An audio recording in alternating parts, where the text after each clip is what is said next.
DC-10 vuela rumbo a Chicago. Va lleno de niños y turistas. Tras una hora de vuelo, un motor falla.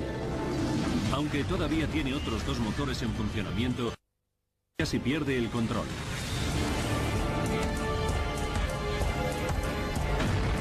...285 pasajeros tienen que efectuar un peligroso aterrizaje de emergencia en Sioux City. ¿Por qué el simple fallo de uno de los motores acabó en un accidente? Ahora, mediante avanzadas simulaciones por ordenador, desvelaremos lo que falló exactamente en el vuelo 232. Los desastres no ocurren sin más. Son una cadena de sucesos críticos. Aquí desentrañaremos sus claves e iniciaremos la cuenta atrás hacia esos segundos catastróficos. Segundos catastróficos. Aterrizaje de emergencia en Sioux City, Colorado. Denver. Aeropuerto de Stapleton, 19 de julio de 1989. Conocida como la Puerta de las Montañas Rocosas, la ciudad de Denver es el punto de partida de vuelos con destino a todo Estados Unidos. De su aeropuerto despegan cada día más de 1.300 aviones con 75.000 pasajeros. Estamos en plena temporada alta veraniega y Stapleton está lleno de turistas y viajeros de negocios.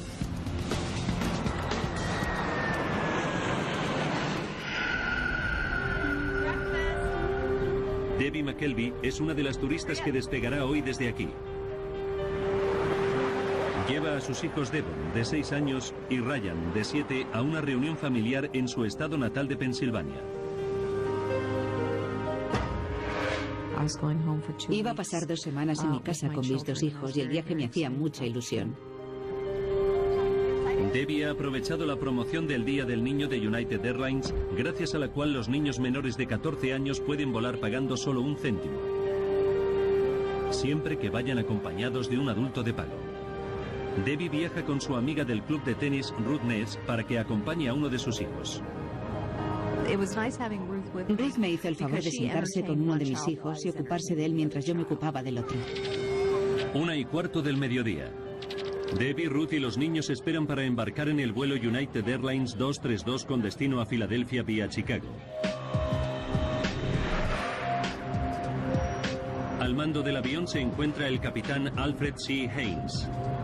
La tripulación ha informado de un pequeño fallo eléctrico en la bodega durante el vuelo anterior, pero los ingenieros no le han dado importancia. El capitán Haynes es un piloto veterano con 7.190 horas de vuelo a sus espaldas. Los pasajeros están en buenas manos. El DC-10 es un avión magnífico. Dicen que es un avión para viejos porque es muy fácil de pilotar. A finales de los años 80 había más de 400 DC-10 en servicio, pero es un avión con un historial problemático.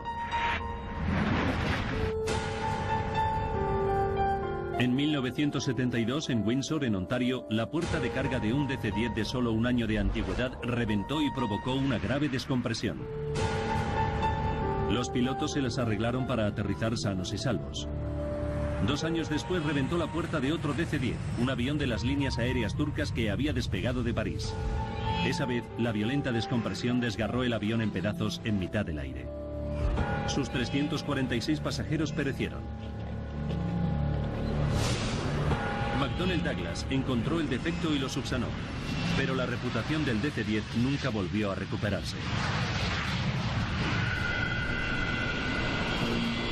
El DC-10 del vuelo 232 de hoy lleva 17 años en servicio. Ha volado más de 43.000 horas. Hasta ahora, sin incidentes. El de hoy debería ser otro vuelo más. Jerry Semmel es el subdirector de la Asociación Continental de Baloncesto y es un viajero frecuente. Nunca me ponía nervioso ir en avión, siempre disfrutaba de los vuelos. La primera vez que fui en avión tenía 18 años y siempre me gustó.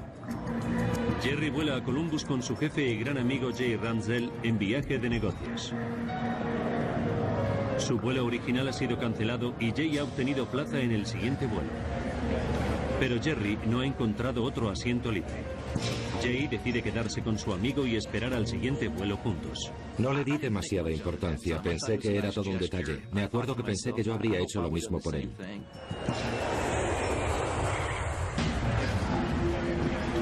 Finalmente, tras 6 horas y media de espera, Jay y Jerry consiguen plazas en el vuelo United Airlines 232 a Filadelfia.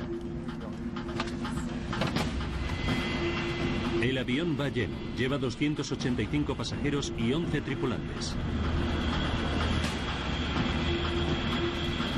Debbie McKelvey embarca con su amiga y sus 2 hijos. El número de niños a bordo es desacostumbradamente elevado, 52 en total, a causa de la promoción del Día del Niño. La azafata Jan Brown Lord sabe que cuantos más niños haya a bordo, más trabajo tendrán durante el vuelo. Tras 4 días volando, Jan tiene ganas de volver a su casa en Chicago. Recuerdo que me quedaba la energía justa para terminar ese vuelo y volver a casa a recargar las pilas para el siguiente. El capitán Haynes, el copiloto Bill Records y el ingeniero de vuelo Dudley Dvorak comprueban los últimos detalles antes de despegar. Se dirigen a la pista y aguardan el permiso de la torre de control. A las 2:09 de la tarde, el avión con 3 motores despega de Denver. Salimos de Denver con los cielos muy despejados. Hacía un día muy bonito, sin viento. Iba a ser un vuelo muy cómodo, rutinario.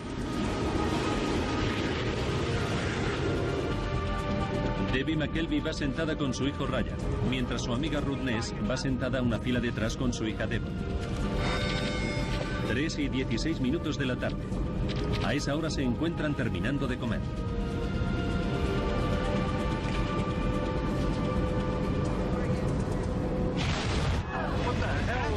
De repente, una violenta explosión sacude el avión.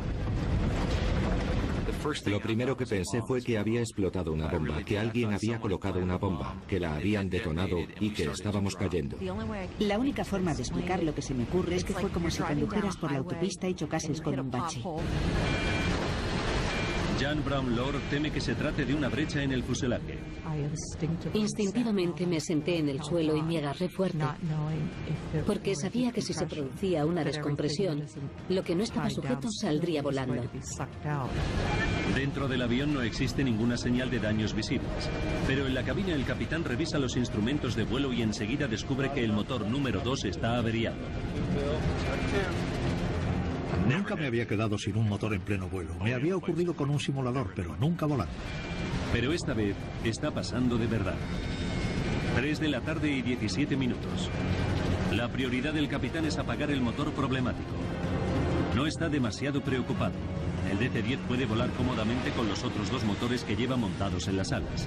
Haynes inicia el proceso necesario para apagar el motor cortando el suministro de combustible y la transmisión al motor número 2.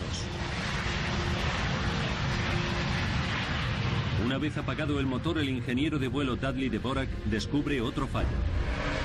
Dios, hemos perdido todos los sistemas hidráulicos. Los instrumentos le indican que los 3 sistemas hidráulicos del avión están vacíos. No se lo puede creer.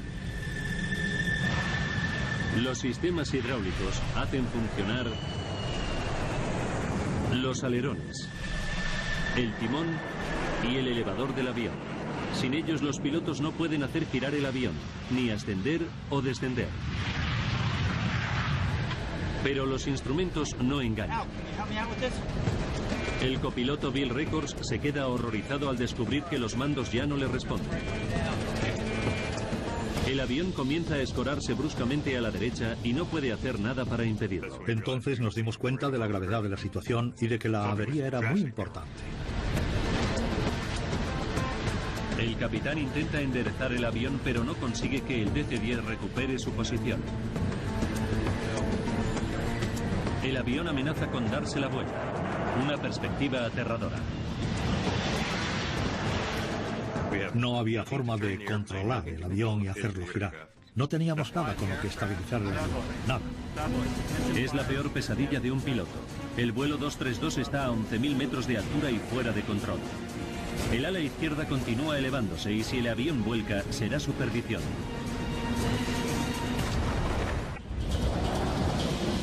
El vuelo 232 de United Airlines se mantiene con solo 2 motores. Y lo que es peor, tiene todos los sistemas convencionales de control estropeados. A pesar de los esfuerzos del capitán, el avión está a punto de volcar. Los pasajeros ya están notando que el avión se está escorando vertiginosamente. Mi hijo, que ya tenía 7 años y medio y siempre ha sido muy observador, me dijo que notaba que algo no marchaba bien. Se notaba como el avión se echaba a un lado. Sentías físicamente la sensación de que el cuerpo se te inclinaba hacia la derecha. Era una sensación muy poco habitual. 3:18 minutos de la tarde. El ala izquierda está tan levantada que el avión vuela totalmente escorado. El piloto sabe que es cuestión de segundos que vuelque y pierda el control. Solo le queda recurrir a un viejo truco. Si falla, será el final del avión. Disminuí el impulso de un motor y aceleré el otro a toda marcha para ver si ayudaba. En una apuesta desesperada por estabilizar el aparato, Haynes trata de ajustar la potencia relativa de los dos motores que le quedan. Cuando el motor derecho marcha a más velocidad, el avión se escora a la izquierda y viceversa.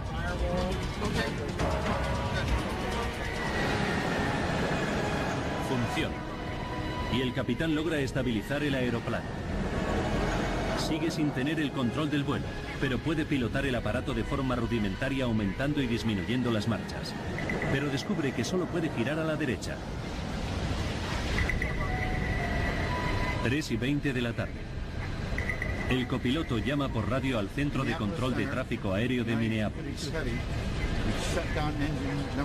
Informa de la pérdida de los controles de vuelo y solicita un plan de vuelo hasta el aeropuerto más cercano. Los pilotos no tienen ni idea de cómo van a aterrizar con el avión averiado. Señoras y señores, les habla el capitán. Hemos apagado el motor número 2 del avión. El capitán le cuenta a los pasajeros que ha apagado un motor, pero no menciona la pérdida de los mandos del avión. Sus palabras no tranquilizan a todos los pasajeros. Se notaba que las azafatas estaban muy tensas y te dabas cuenta de que las cosas no marchaban bien. El capitán sabe que se le está acabando el tiempo. El avión está cayendo 250 metros por minuto. Tiene que intentar un aterrizaje de emergencia antes de perder la altura necesaria. 3:22 minutos de la tarde. Control del tráfico aéreo informa a la tripulación de que la pista más cercana es la del pequeño aeropuerto regional de la ciudad de Sioux City, en Iowa. 3:25. La tranquila tarde del parque de bomberos de Sioux City está a punto de verse revolucionada. El jefe de bomberos, Robert Hamilton, recibe una alerta y sospecha que se trata de algo grave. Llevo mucho tiempo trabajando en esto y esas cosas las notas. Es como si tuvieras un sexto sentido. En pocos minutos las sospechas del jefe de bomberos se confirman. El vuelo United Airlines 232 se dirige directo a su ciudad. Envía 9 coches de bomberos a tomar posiciones junto a la pista de aterrizaje. Ahora el capitán Haynes tiene que averiguar cómo se las va a arreglar para aterrizar sin apenas mandos. Antes de poder trazar un plan, surge otro problema. El DC-10 empieza a ascender y descender al azar de forma cíclica e incontrolable. Para los pilotos es como volar en una montaña rusa celestial. No sabíamos cuánto tiempo más íbamos a poder mantener el avión en el aire. Debbie McKelvey nota el movimiento errático del avión y teme por su vida. Iba con mis hijos de 6 y 7 años y me puse a rezar. Pedí que si nos teníamos que morir fuese de forma rápida y sin dolor. 3:26 minutos. El capitán llama al sobrecargo a la cabina.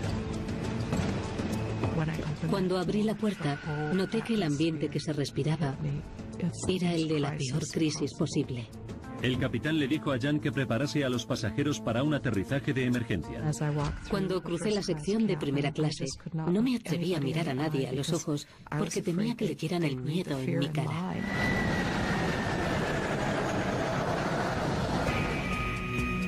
Denny Fitch es un piloto de entrenamiento de DC-10 que vuela de vuelta a casa tras una sesión como instructor. Sabe que algo marcha mal y ofrece su ayuda. 3:29 minutos de la tarde. Lo que Denny descubre en la cabina le deja paralizado. Era una escena asombrosa. Ambos pilotos estaban aferrados con fuerza a los mandos con los tendones de los antebrazos tensos por el esfuerzo y los nudillos blancos de tanto tirar. Como piloto de entrenamiento experto, Denny Fitch está preparado para cualquier emergencia, pero nunca se ha enfrentado a nada semejante. Me quedé de piedra, porque nunca había visto nada igual. De hecho, no existía un procedimiento a seguir en caso de fallo hidráulico. Lo primero que me vino a la cabeza, para serle sincero, es que esa tarde iba a morir. El capitán comunica a los pasajeros que el avión está averiado y tiene que efectuar un aterrizaje de emergencia en Sioux City. 296 personas pueden perder la vida. Aterrizar sin estrellarse pondrá a prueba hasta el límite la habilidad del piloto. Denny se ofrece a ayudar de cualquier forma. Le dije al capitán si quería que le ayudase con las marchas y me dijo que sí. Denny se encarga de las marchas, el único mando que sigue funcionando. Le permiten pilotar el avión hasta cierto grado, pero solo puede girar a la derecha.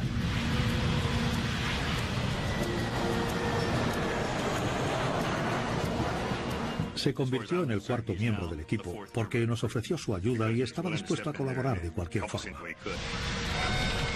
3:48 minutos y el DC-10 todavía se encuentra a 10 minutos de Sioux City y está perdiendo altitud. Llega la hora de enfrentarse a lo inimaginable. En unos minutos, los pilotos tendrán que aterrizar sin mandos con un avión de 165 toneladas. Las vidas de los 285 pasajeros están en sus manos.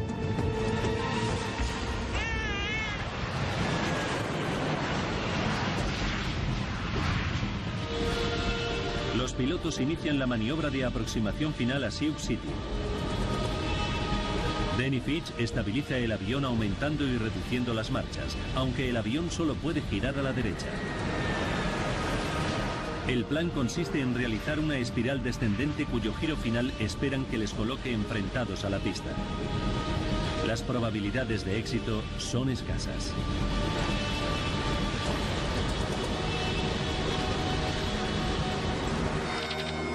Tres de la tarde y 50 minutos.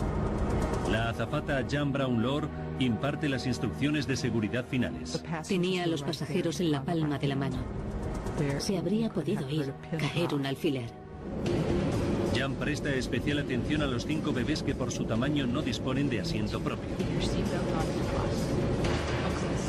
Las instrucciones oficiales no son específicas, pero la norma vigente en ese momento en United Airlines es sujetar a los niños en el suelo durante el aterrizaje de emergencia. Jan se siente muy nerviosa al respecto, pero tiene que ceñirse a la normativa. Todavía se me pone la carne de gallina cuando pienso que tuve que decirle a los padres que pusieran a sus bebés en el suelo y los sujetasen. Cuando los pilotos se acercan a Sioux City, son conscientes de la responsabilidad que tienen entre manos. Dependían de mí 296 vidas, literalmente. Nunca me he sentido tan sobrecogido por una responsabilidad en mi vida. Como no tiene frenos, el DC-10 necesita una pista muy larga. Control de tráfico aéreo les asigna la pista 31, que mide 2.700 metros y es la más larga de Sioux City. 3 de la tarde, 52 minutos. Denny Fitch sitúa el avión en el último círculo de su espiral. Sabe que el avión averiado no podrá recuperar la altitud para intentarlo por segunda vez. Era la única oportunidad. Había que conseguirlo aquí y ahora. Cuando el avión finaliza su último giro, los pilotos contemplan aliviados el aeropuerto de Sioux City, justo frente a ellos. Pero hay un problema. Se trata de la pista equivocada. Teníamos una pista delante y poco tiempo. Era ahora o nunca. La pista 22 es mucho más corta que la 31 y está llena de camiones y ambulancias. Cuando nos dijeron que se había cambiado la pista 31 por la 22, no tuvimos más que un par de minutos como mucho para efectuar los cambios necesarios. 3 de la tarde, 59 minutos. Los coches de bomberos se apartan de la nueva pista donde va a aterrizar el DC-10. Nosotros en ese momento lo único que podíamos hacer era tratar de encontrar la posición ideal para enfilar esa pista de aterrizaje. El capitán ordena a los pasajeros que se inclinen sobre el regazo. En cuanto les pedimos que se agachasen, fue como una brisa soplando sobre un campo de trigo. Todos adoptaron de inmediato esa posición. No paraba de pensar que había llegado el momento final. Le pedí a mi hijo que bajase la ventana porque no queríamos ver cómo se aproximaba nuestro fin.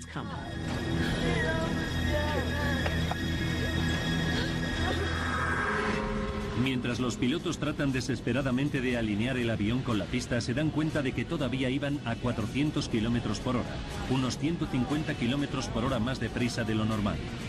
Pero sin controlar los alerones no pueden reducir la velocidad de descenso. Suena la alarma de advertencia de proximidad del suelo.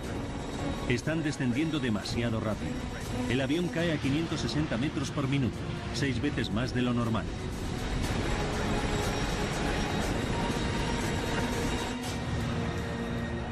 En tierra, los periodistas se apresuran a coger sitio para cubrir la noticia.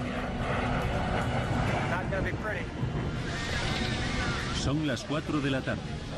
Y unos segundos antes de aterrizar, el morro y el ala derecha se inclinan hacia abajo. Si aterriza en ese ángulo, el avión se partirá. Impulsamos ambos motores a máxima potencia para ver si podíamos levantar el morro.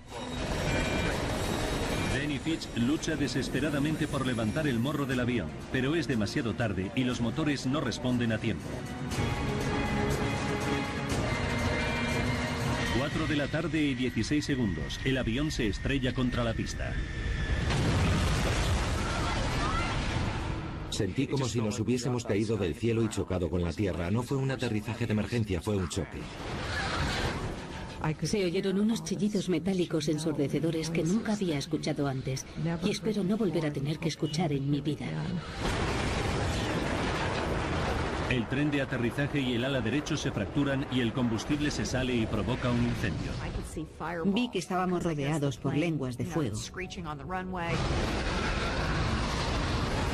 Pensé que sería por el rozamiento contra la pista. Creí que íbamos a morir abrasados vivos. El avión se arrastra por la pista sobre el muñón del ala derecha durante unos 600 metros antes de partirse en pedazos. La cabina se desprendió como si fuese la punta de un lápiz y nos vimos metidos en un trozo de chatarra suelta que avanzaba a 200 nudos por hora. La sección principal del fuselaje se arrastra por la pista un trecho más, se da la vuelta y se queda parada en un extremo del aeropuerto.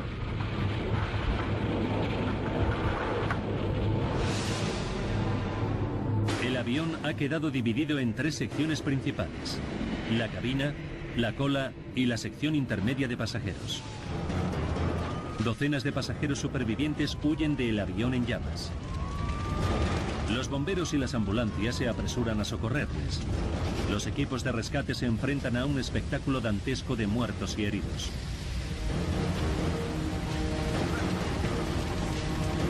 Los supervivientes se esparcen por los maizales que bordean la pista. Debbie y su hijo Ryan se encuentran entre ellos. Agarré a mi hijo y empecé a correr sin parar. No tenía ni idea de dónde estábamos. Algunos de los niños y bebés están tumbados en el suelo cuando se estrella el avión. La violencia del impacto hace que se suelten de sus padres. Una madre desconsolada aborda a la azafata Jan Brownlow. Me dijo que yo había dicho que había que poner a los bebés en el suelo para que no les pasara nada. Tendré que vivir con esas palabras el resto de mi vida. El niño Evan Shao, que tenía 23 meses, falleció en el accidente. En medio del caos reinante, Debbie y su hijo Ryan se las habían arreglado para salvarse, pero no lograban encontrar a la otra hija, Devon, por ninguna parte. Entonces empecé a lamentar no haber tenido a los dos juntos. Y me embarcó una sensación horrible de pérdida. Jerry Semmel se las arregla para salir y ponerse a salvo, pero entonces oye llorar a un niño y se arriesga a volver a entrar en el avión para rescatarlo. No pensé que el avión podría explotar o que no encontraría otra vez la salida. Reaccioné sin más, oí llorar a un bebé y me volví a meter sin pensarlo. La cabina central en llamas comienza a llenarse de humo tóxico. Son gases que pueden matar a la gente en cuestión de minutos. Las madres como Debbie McKelvey temen por el destino de los niños desaparecidos que pueden permanecer aún en el interior del avión. El vuelo 232 se estrella en el aeropuerto de Sioux City y acaba calcinado y en ruinas junto a un extremo de la pista. Los supervivientes huyen lo más lejos posible, pero los gritos de un niño vuelven a atraer al pasajero Jerry Semmel al interior del avión. Al final llegué a donde se oían los lloros, palpé con la mano y descubrí a una niña en uno de los compartimentos para equipajes. Tiré de su brazo y la saqué de allí. Me puse de pie, busqué el agujero por el que había entrado, en dirección a la luz del sol, y salí fuera por segunda vez. La acción de Jerry salva la vida a ese bebé, pero Debbie McKelvey continúa desesperada. Teme que su hija y su amiga no hayan sobrevivido al accidente. De repente, aparece entre el humo la cara de Devon, su hija de 6 años.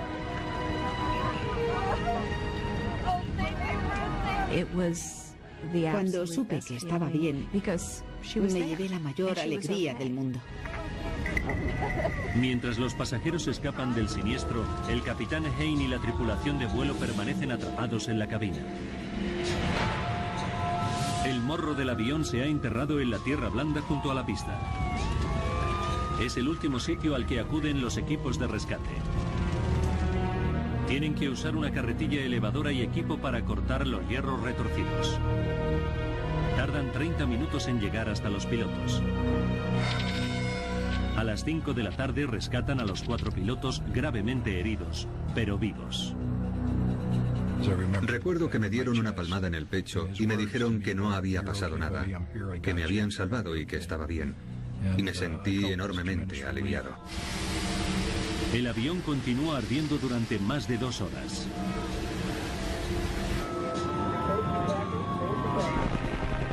Nueve helicópteros y 34 ambulancias evacúan a los supervivientes. Jerry Semmel comienza a buscar a su amigo Jay, a quien perdió durante el accidente. Confía en encontrarle, pero a medida que pasa el tiempo, sus esperanzas se desvanecen. Tuvieron que pasar más de 8 horas sin que apareciesen más supervivientes para darme cuenta de que ya no iba a aparecer. Jay Ramsdell fue uno de los 111 pasajeros que perdieron la vida en el accidente. También falleció una azafata y 11 niños. Pero lo importante es que sobrevivieron 184 personas, aunque para los pilotos cualquier cifra de muertos es una tragedia.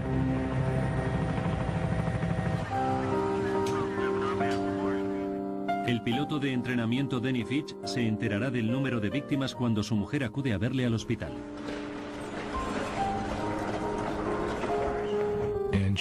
Empezó a llorar porque se dio cuenta de que yo no sabía la verdad. Habían muerto 111 personas. Como la vi llorar, se lo pregunté y me lo contó. Estuve 3 días llorando sin parar. No podía dejar de llorar.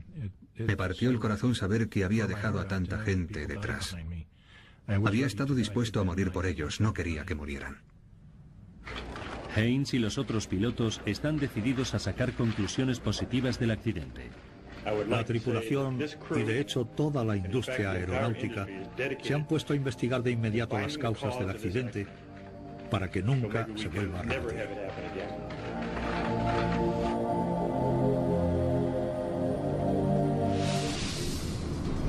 El Consejo Nacional de Seguridad del Transporte envía un equipo de investigación a Sioux City. En el mundo hay todavía 427 DC-10 en servicio y necesitan averiguar rápidamente lo que le ocurrió al avión.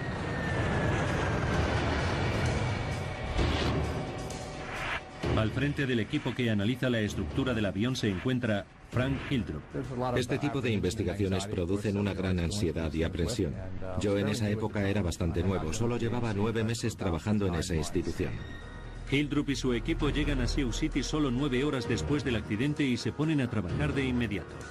La prioridad de los investigadores es recuperar el mayor número de piezas posibles para recomponer el aparato.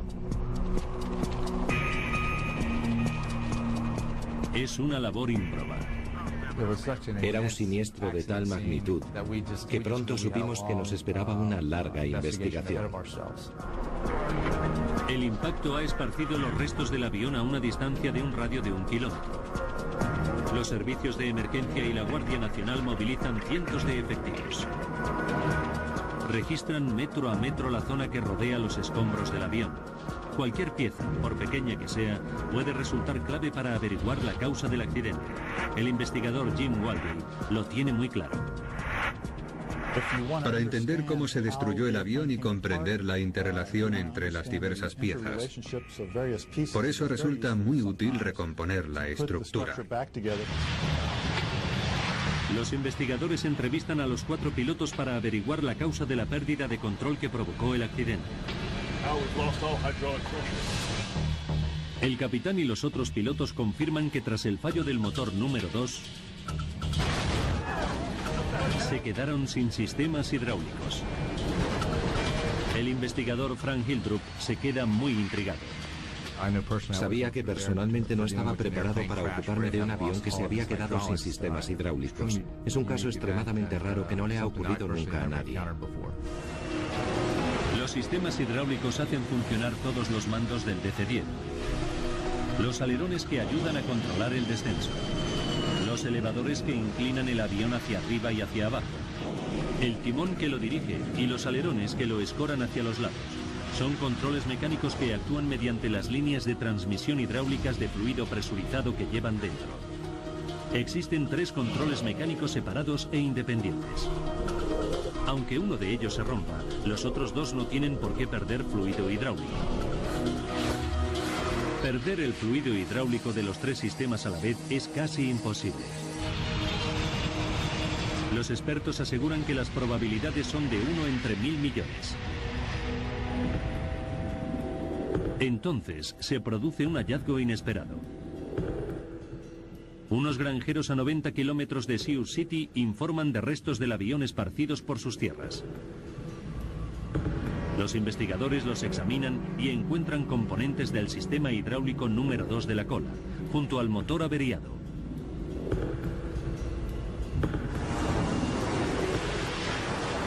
Mediante la trayectoria de la nave, el equipo calcula exactamente cuándo se desprendieron del avión. Descubren que ocurrió a las 3:16 minutos, justo cuando se escuchó la explosión del motor que falló.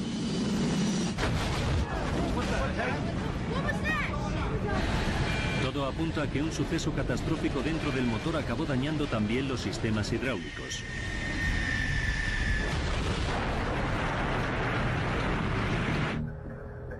Vuelven al avión siniestrado y examinan cada milímetro de sus líneas hidráulicas. Es un proceso lento y minucioso, pero da resultado. Encuentran agujeros en las líneas de presión de los otros 2 sistemas hidráulicos del avión, agujeros que se encuentran situados cerca del motor averiado. Concluimos que los 3 sistemas hidráulicos se habían agujereado y que por eso se salió el fluido y se perdió la capacidad de control del avión. Es increíble, pero cierto. Se produjo algo que estropeó los 3 sistemas hidráulicos exactamente a la vez. Pero el equipo todavía tiene que probar que fue el motor número 2 el que provocó los daños.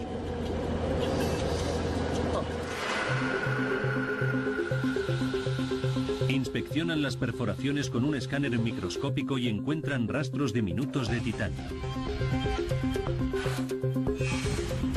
El titanio se emplea para fabricar piezas aeronáuticas clave porque es muy duro y muy ligero. En el DC-10, el único titanio que existe cerca de la cola es el del interior del motor número 2. Y cuando los investigadores reconstruyen dicho motor, encuentran una nueva pista que confirma su teoría.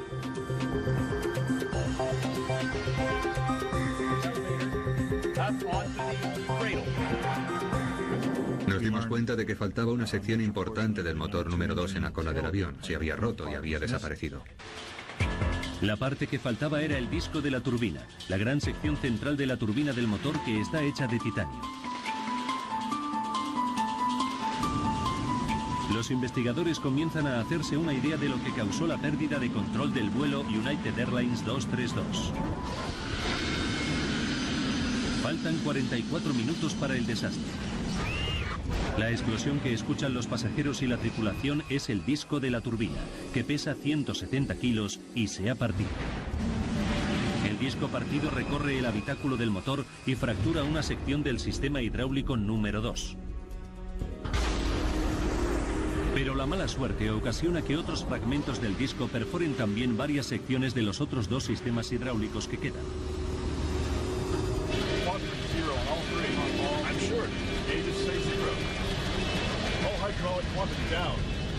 Faltan 42 minutos. El avión pierde todos los controles de vuelo.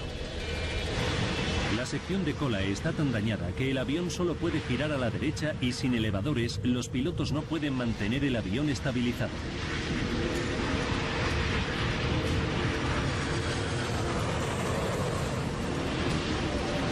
Pero los investigadores todavía no saben por qué se partió el disco de la turbina.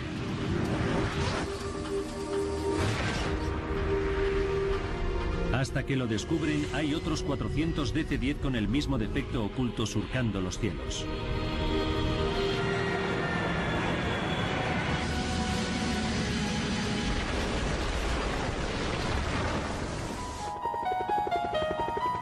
Tienen que encontrar y examinar la pieza del disco de la turbina que falta.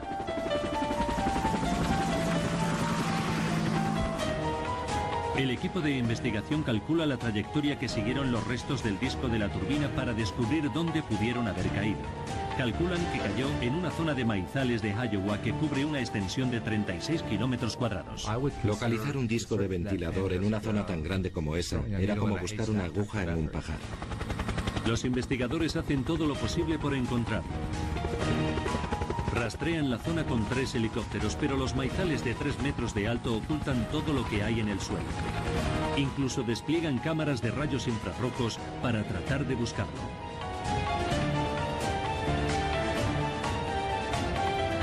Pero pasan las semanas sin que se encuentre nada.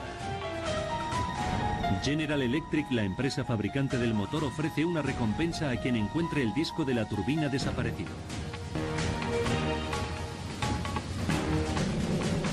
Pero sigue sin dar señales de vida. Pasan 2 meses y llega la época de la cosecha. Janice y Dale Sorensen tienen una granja de 180 hectáreas dentro de la zona de búsqueda. El martes 10 de octubre de 1989, Janice Sorensen se encuentra recolectando el maíz. Cuando estaba cosechando, noté un poco de resistencia en la parte de delante de la cosechadora. Di marcha atrás, puse el motor en punto muerto y me bajé a ver lo que era. En cuanto la vi, supe que era la pieza que estaban buscando. Es un gran pedazo de chatarra medio enterrado en el campo. Un equipo de General Electric y del Consejo de Transportes acude a la granja.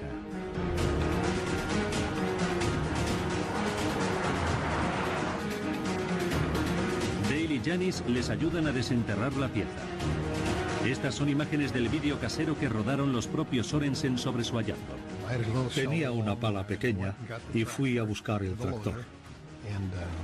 Le puse una cadena alrededor y la levanté. Después la llevamos al corral de los pavos, que estaba cerca. Allí había agua caliente, así que la lavamos hasta que quedó reluciente. Los investigadores enseguida confirman que se trata de la pieza de la turbina del avión siniestrado. Después hallan otra pieza cerca de allí. Juntas bastan para recomponer el disco de la turbina completo.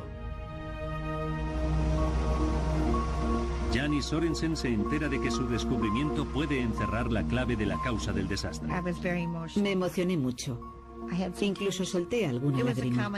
Fue una mezcla de ilusión por el hallazgo y de lástima por la gente que había muerto. Janice y su marido recogen la recompensa de 100.000 euros que ofrecía General Electric y luego la donan a la caridad.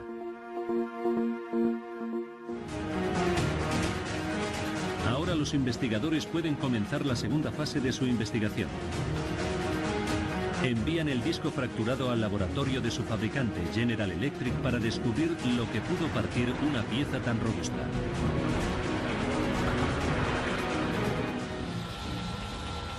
Gene Wildey, experto en metalurgia, examina el disco de la turbina comenzando por la línea de fractura principal por donde se partió. Encuentra una grieta de 13 milímetros de largo causada por el desgaste. Es raro que el metal de un disco de la turbina se desgaste. Sus componentes están específicamente diseñados para resistir las potentes fuerzas rotatorias de dentro del motor. Entonces, observa una diminuta cavidad en la base de la grieta. Tenía un diámetro máximo 20.000 veces menor que 1 centímetro. Cuando examina más a fondo la cavidad, descubre que el metal que la rodea parece descolorido. Toma una muestra del área sospechosa para efectuar algunas pruebas. Lo que descubre asombra al equipo de investigación y conmociona a la industria aeronáutica mundial.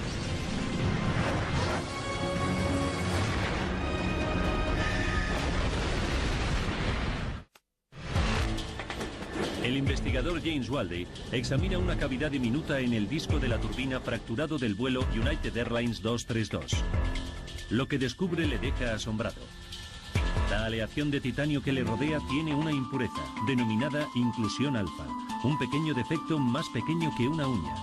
El análisis revela que se produjo por un exceso de nitrógeno cuando se forjó. El disco de la turbina estaba hecho con titanio que contenía una impureza fatal. Es la pieza final del rompecabezas. Ahora el equipo de investigación puede reconstruir la cadena de hechos que obligó a los pasajeros del vuelo United Airlines 232 a vivir unos segundos catastróficos.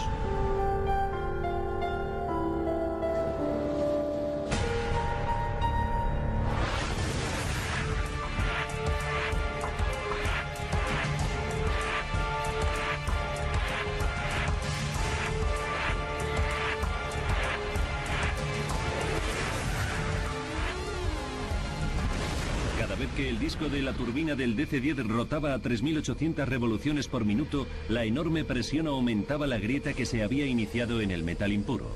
Con cada vuelo, la grieta se hacía más grande.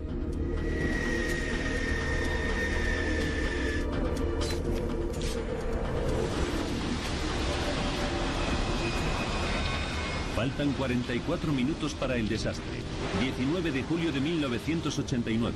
El disco de la turbina lleva en servicio 17 años y 15.503 vuelos. La grieta alcanza los 13 milímetros de largo. El disco de la turbina defectuoso ya no puede soportar más la presión de la rotación y se parte en dos. Los daños provocan que el DC-10 sea prácticamente incontrolable. Durante los 40 minutos siguientes, los pilotos luchan por mantener el avión en el aire.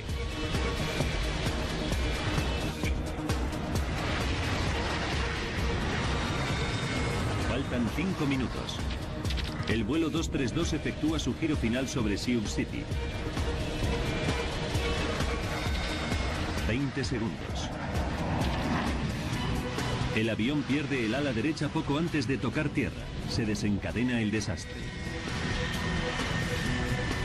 El ala derecha impacta contra el suelo mientras el avión se arrastra por la pista. Un avión de 16 millones de euros y 165 toneladas se estrella por un mínimo defecto metálico.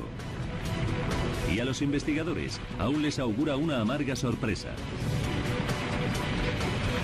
Descubren que los técnicos de United Airlines inspeccionaron el disco de la turbina del avión siniestrado solo 16 meses antes del accidente. No se lo pueden creer. La grieta estaba en la superficie del disco y en el momento de la inspección ya debía medir casi 13 milímetros de largo.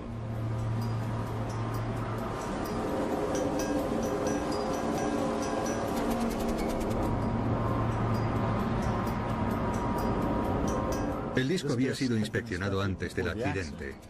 Se tenía que haber detectado la grieta entonces porque tenía un tamaño considerable, pero no se detectó.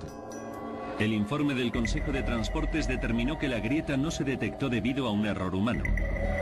El informe declaraba que United Airlines había seguido la normativa en materia de inspección y cumplía con todas las regulaciones del sector. Y citaba el factor humano como un problema de la inspección de motores extensible a toda la industria aeronáutica. A consecuencia del desastre de Sioux City, la Autoridad Federal de Aviación mejoró los procedimientos de inspección de motores. También exigió que se realizaran cambios en los sistemas hidráulicos del DC-10. Se obligó a las líneas aéreas a añadir válvulas de cierre para limitar la cantidad de fluidos que se podían perder a causa de una rotura.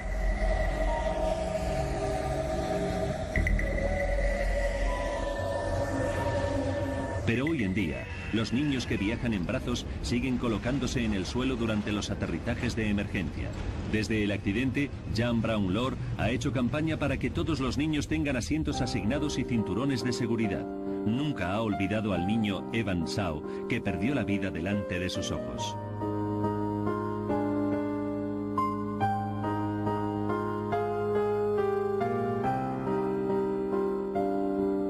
Si hubiera ocupado un asiento, ya habría cumplido 17 años. Danny Fitch, Al Haynes y los otros pilotos recibieron premios por su extraordinaria profesionalidad y valor. Jerry Schemmel, que ahora tiene sus propios hijos, nunca olvidará que está en deuda con los pilotos. Me he acordado de ellos todos los días durante los últimos 16 años. Creo que no habría sido posible tener una tripulación mejor. Las medidas de seguridad que resultaron del accidente de Sioux City no solo transformaron la seguridad de los DC-10, sino la de todos los aviones de pasajeros en general. Las nuevas reglas deberían asegurar que accidentes como este no vuelvan a repetirse nunca.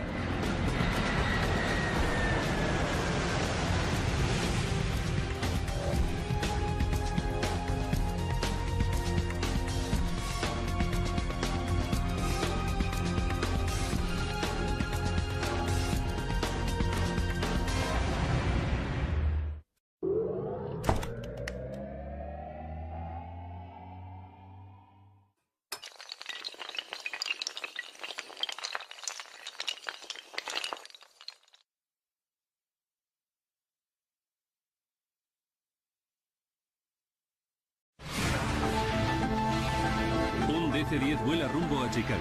Va lleno de niños y turistas. Tras una hora de vuelo, un motor falla. Aunque todavía tiene otros dos motores en funcionamiento, casi pierde el control.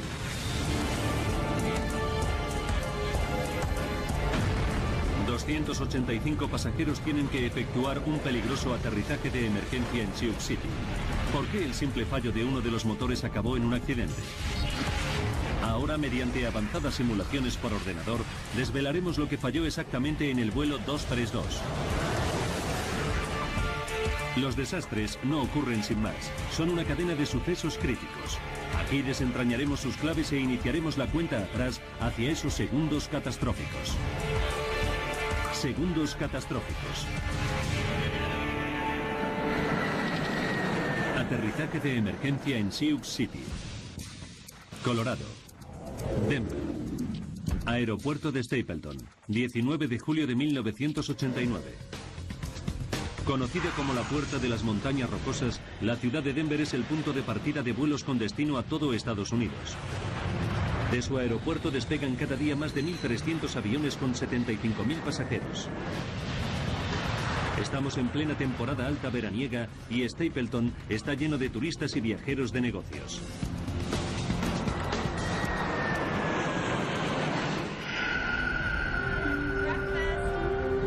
Debbie McKelvey es una de las turistas que despegará hoy desde aquí. Lleva a sus hijos Devon, de 6 años, y Ryan, de 7, a una reunión familiar en su estado natal de Pensilvania.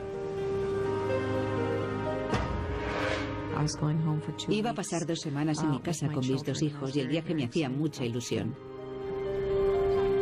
Debbie ha aprovechado la promoción del Día del Niño de United Airlines, gracias a la cual los niños menores de 14 años pueden volar pagando solo 1 céntimo, siempre que vayan acompañados de un adulto de pago. Debbie viaja con su amiga del club de tenis, Ruth Ness, para que acompañe a uno de sus hijos. Ruth me hizo el favor de sentarse con uno de mis hijos y ocuparse de él mientras yo me ocupaba del otro.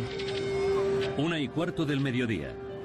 Debbie, Ruth y los niños esperan para embarcar en el vuelo United Airlines 232 con destino a Filadelfia vía Chicago.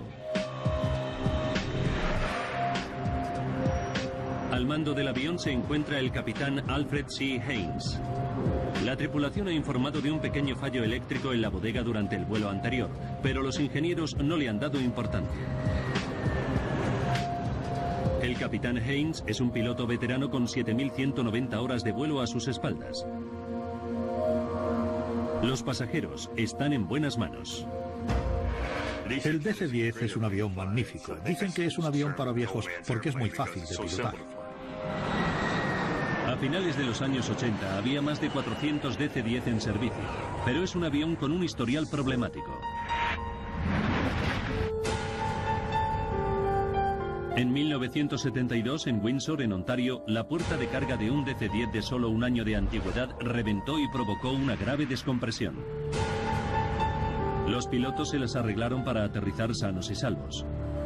2 años después reventó la puerta de otro DC-10, un avión de las líneas aéreas turcas que había despegado de París.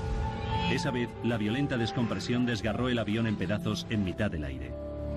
Sus 346 pasajeros perecieron.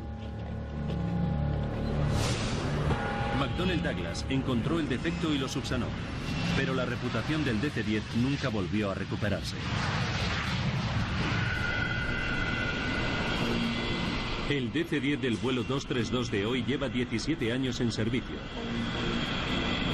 Ha volado más de 43.000 horas. Hasta ahora, sin incidentes. El de hoy debería ser otro vuelo más. Jerry Semmel es el subdirector de la Asociación Continental de Baloncesto y es un viajero frecuente. Nunca me ponía nervioso ir en avión, siempre disfrutaba de los vuelos. La primera vez que fui en avión tenía 18 años y siempre me gustó. Jerry vuela a Columbus con su jefe y gran amigo Jay Ramsdell en viaje de negocios. Su vuelo original ha sido cancelado y Jay ha obtenido plaza en el siguiente vuelo. Pero Jerry no ha encontrado otro asiento libre. Jay decide quedarse con su amigo y esperar al siguiente vuelo juntos. No le di demasiada importancia, pensé que era todo un detalle. Me acuerdo que pensé que yo habría hecho lo mismo por él.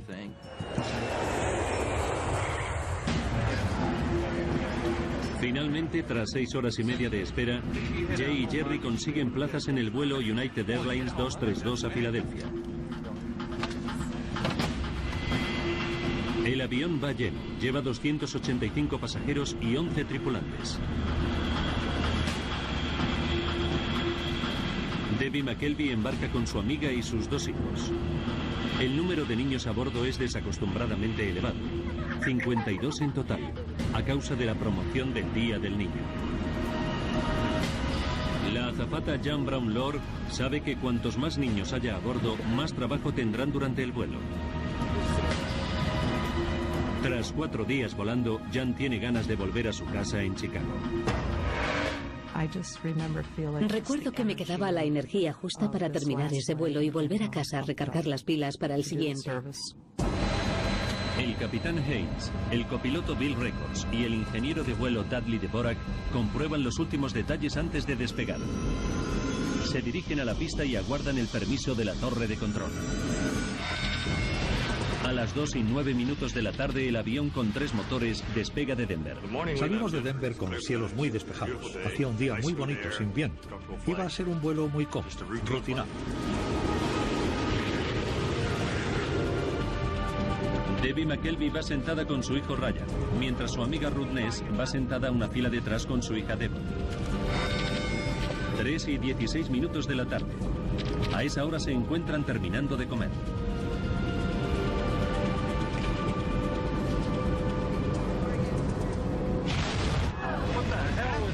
De repente, una violenta explosión sacude el avión. Lo primero que pensé fue que había explotado una bomba, que alguien había colocado una bomba, que la habían detonado y que estábamos cayendo. La única forma de explicar lo que se me ocurre es que fue como si condujeras por la autopista y chocases con un bache. Jan Brown Lord teme que se trate de una brecha en el fuselaje. Instintivamente me senté en el suelo y me agarré fuerte, porque sabía que si se producía una descompresión, lo que no estaba sujeto saldría volando. Dentro del avión no existe ninguna señal de daños visibles, pero en la cabina el capitán revisa los instrumentos de vuelo y enseguida descubre que el motor número 2 está averiado. Nunca me había quedado sin un motor en pleno vuelo. Me había ocurrido con un simulador, pero nunca volando. Pero esta vez está pasando de verdad.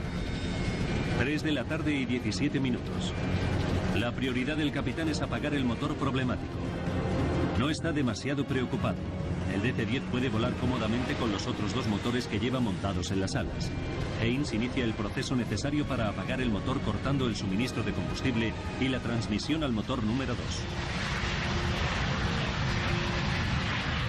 Una vez apagado el motor, el ingeniero de vuelo Dudley Dvorak descubre otro fallo. Dios, hemos perdido todos los sistemas hidráulicos. Los instrumentos le indican que los 3 sistemas hidráulicos del avión están vacíos. No se lo puede creer. Los sistemas hidráulicos hacen funcionar los alerones, el timón y el elevador del avión. Sin ellos los pilotos no pueden hacer girar el avión, ni ascender o descender. Pero los instrumentos no engañan. El copiloto Bill Records se queda horrorizado al descubrir que los mandos ya no le responden. El avión comienza a escorarse bruscamente a la derecha y no puede hacer nada para impedirlo. Entonces nos dimos cuenta de la gravedad de la situación y de que la avería era muy importante. El capitán intenta enderezar el avión, pero no consigue que el DC-10 recupere su posición. El avión amenaza con darse la vuelta. Una perspectiva aterradora. No había forma de controlar el avión y hacerlo girar. No teníamos nada con lo que estabilizar el avión. Nada. Es la peor pesadilla de un piloto. El vuelo 232 está a 11.000 metros de altura y fuera de control. El ala izquierda continúa elevándose y si el avión vuelca, será su perdición.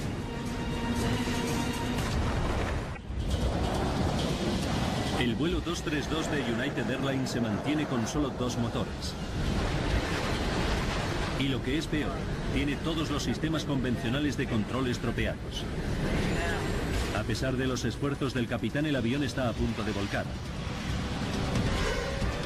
Los pasajeros ya están notando que el avión se está escorando vertiginosamente. Mi hijo, que ya tenía 7 años y medio y siempre ha sido muy observador, me dijo que notaba que algo no marchaba bien. Se notaba como el avión se echaba a un lado. Sentías físicamente la sensación de que el cuerpo se te inclinaba hacia la derecha. Era una sensación muy poco habitual. 3 y 18 minutos de la tarde. El ala izquierda está tan levantada que el avión vuela totalmente escorado. El piloto sabe que es cuestión de segundos que vuelque y pierda el control. Solo le queda recurrir a un viejo truco. Si falla, será el final del avión. Disminuí el impulso de un motor y aceleré el otro a toda marcha para ver si ayudaba. En una apuesta desesperada por estabilizar el aparato, Haynes trata de ajustar la potencia relativa de los 2 motores que le quedan. Cuando el motor derecho marcha a más velocidad, el avión se escora a la izquierda y viceversa.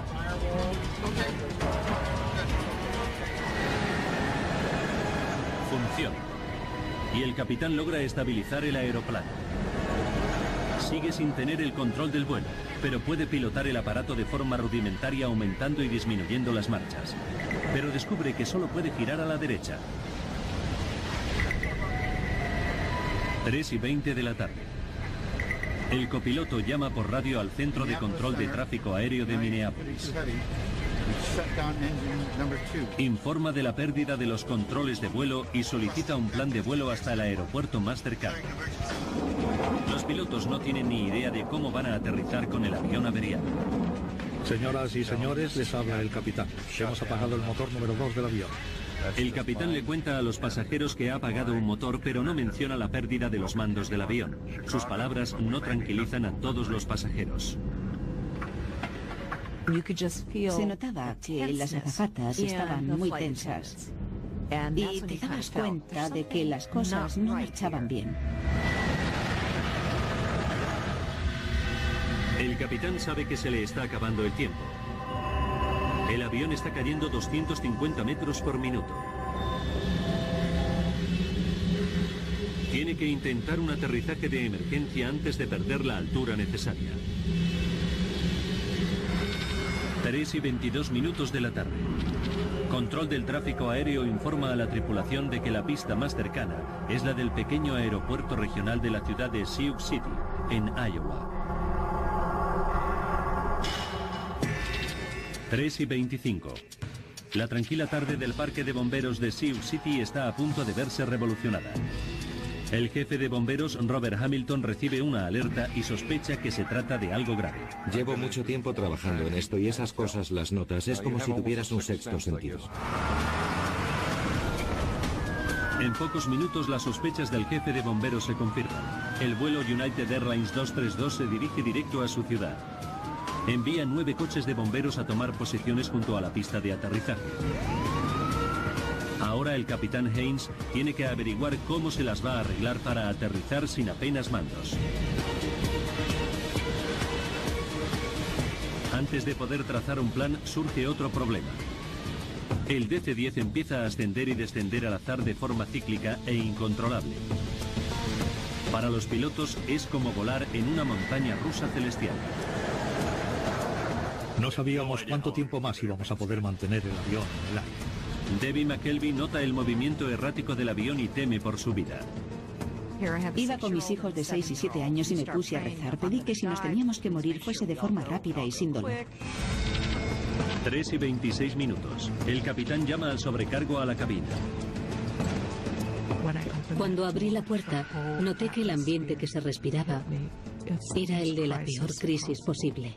El capitán le dijo a Jan que preparase a los pasajeros para un aterrizaje de emergencia. Cuando crucé la sección de primera clase, no me atreví a mirar a nadie a los ojos porque temía que leyeran el miedo en mi cara.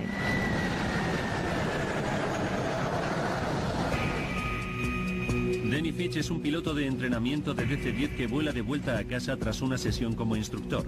Sabe que algo marcha mal y ofrece su ayuda. 3. El análisis revela que se produjo por un exceso de nitrógeno cuando se forjó. El disco de la turbina estaba hecho con titanio que contenía una impureza fatal. Es la pieza final del rompecabezas. Ahora el equipo de investigación puede reconstruir la cadena de hechos que obligó a los pasajeros del vuelo United Airlines 232 a vivir unos segundos catastróficos.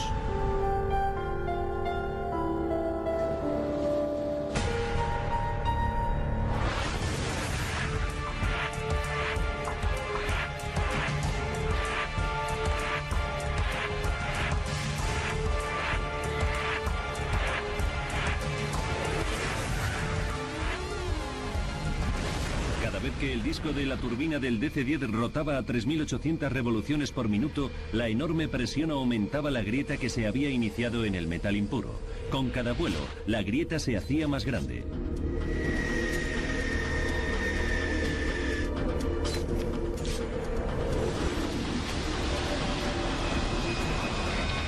Faltan 44 minutos para el desastre. 19 de julio de 1989. El disco de la turbina lleva en servicio 17 años y 15.503 vuelos. La grieta alcanza los 13 milímetros de largo. El disco de la turbina defectuoso ya no puede soportar más la presión de la rotación y se parte en dos. Los daños provocan que el DC-10 sea prácticamente incontrolable. Durante los 40 minutos siguientes, los pilotos luchan por mantener el avión en el aire.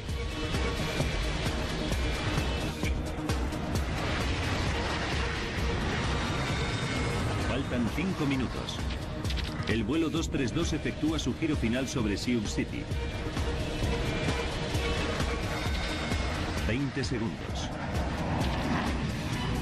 El avión pierde el ala derecha poco antes de tocar tierra. Se desencadena el desastre. El ala derecha impacta contra el suelo mientras el avión se arrastra por la pista. Un avión de 16 millones de euros y 165 toneladas se estrella por un mínimo defecto metálico. Y a los investigadores aún les augura una amarga sorpresa. Descubren que los técnicos de United Airlines inspeccionaron el disco de la turbina del avión siniestrado solo 16 meses antes del accidente. No se lo pueden creer. La grieta estaba en la superficie del disco y en el momento de la inspección ya debía medir casi 13 milímetros de largo.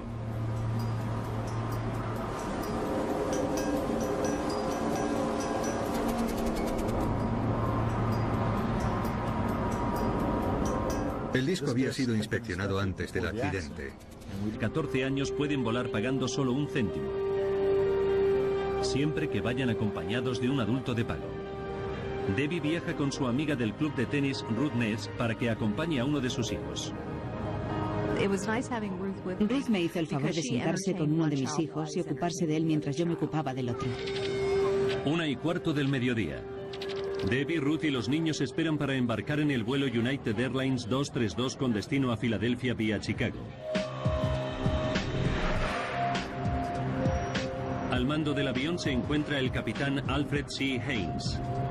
La tripulación ha informado de un pequeño fallo eléctrico en la bodega durante el vuelo anterior, pero los ingenieros no le han dado importancia. El capitán Haynes es un piloto veterano con 7.190 horas de vuelo a sus espaldas. Los pasajeros están en buenas manos. El DC-10 es un avión magnífico. Dicen que es un avión para viejos porque es muy fácil de pilotar. A finales de los años 80 había más de 400 DC-10 en servicio, pero es un avión con un historial problemático. En 1972, en Windsor, en Ontario, la puerta de carga de un DC-10 de solo 1 año de antigüedad reventó y provocó una grave descompresión.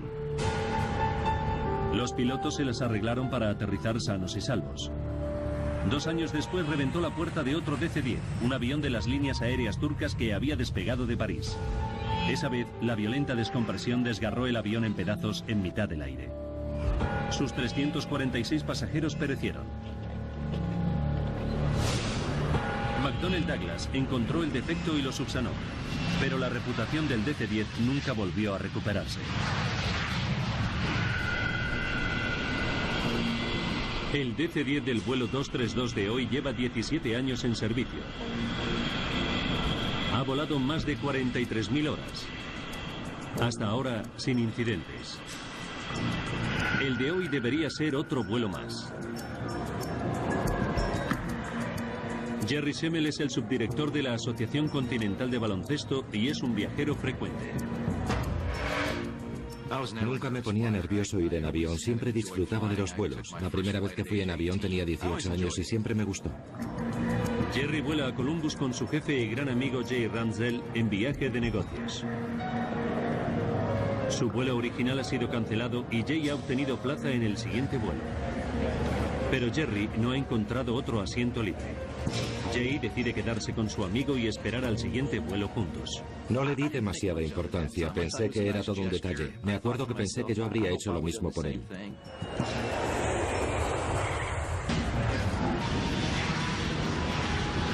Cuando los pilotos se acercan a Sioux City, son conscientes de la responsabilidad que tienen entre manos.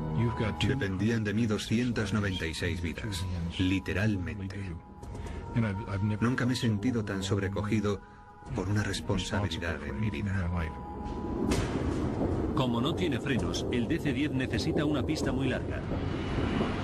Control de tráfico aéreo les asigna la pista 31, que mide 2.700 metros y es la más larga de Sioux City. 3 de la tarde, 52 minutos. Denny Fitch sitúa el avión en el último círculo de su espiral. Sabe que el avión averiado no podrá recuperar la altitud para intentarlo por segunda vez. Era la única oportunidad. Había que conseguirlo aquí y ahora.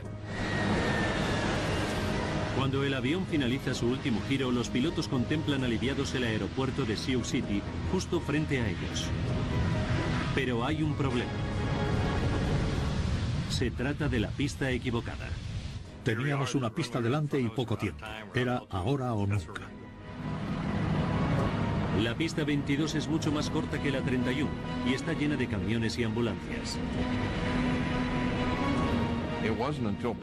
Cuando nos dijeron que se había cambiado la pista 31 por la 22, no tuvimos más que un par de minutos como mucho para efectuar los cambios necesarios. 3 de la tarde, 59 minutos. Los coches de bomberos se apartan de la nueva pista donde va a aterrizar el DC-10. Nosotros en ese momento lo único que podíamos hacer era tratar de encontrar la posición ideal para enfilar esa pista de aterrizaje. El capitán ordena a los pasajeros que se inclinen sobre el regazo. En cuanto les pedimos que se agachasen, fue como una brisa soplando sobre un campo de trigo. Todos adoptaron de inmediato esa posición. No paraba de pensar que había llegado el momento final. Le pedí a mi hijo que bajase la ventana porque no queríamos ver cómo se aproximaba nuestro fin.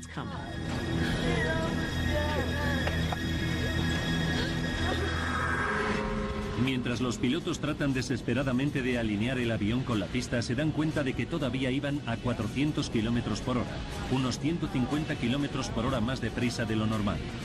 Pero sin controlar los alerones no pueden reducir la velocidad de descenso.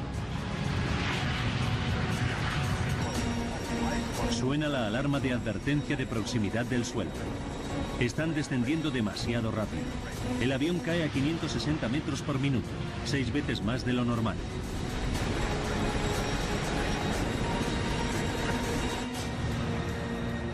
En tierra, los periodistas se apresuran a... Fue 3 días llorando sin parar. No podía dejar de llorar. Me partió el corazón saber que había dejado a tanta gente detrás. Había estado dispuesto a morir por ellos, no quería que murieran. Haynes y los otros pilotos están decididos a sacar conclusiones positivas del accidente. La tripulación y de hecho toda la industria aeronáutica se han puesto a investigar de inmediato las causas del accidente para que nunca se vuelva a repetir.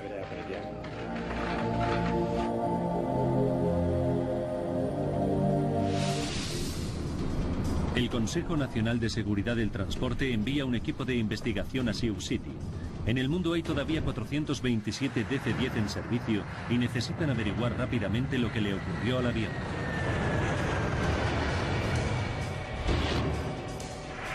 Al frente del equipo que analiza la estructura del avión se encuentra Frank Hildrup. Este tipo de investigaciones producen una gran ansiedad y aprensión. Yo en esa época era bastante nuevo, solo llevaba 9 meses trabajando en esa institución. Hildrup y su equipo llegan a Sioux City solo 9 horas después del accidente y se ponen a trabajar de inmediato. La prioridad de los investigadores es recuperar el mayor número de piezas posibles para recomponer el aparato. Es una labor ímproba.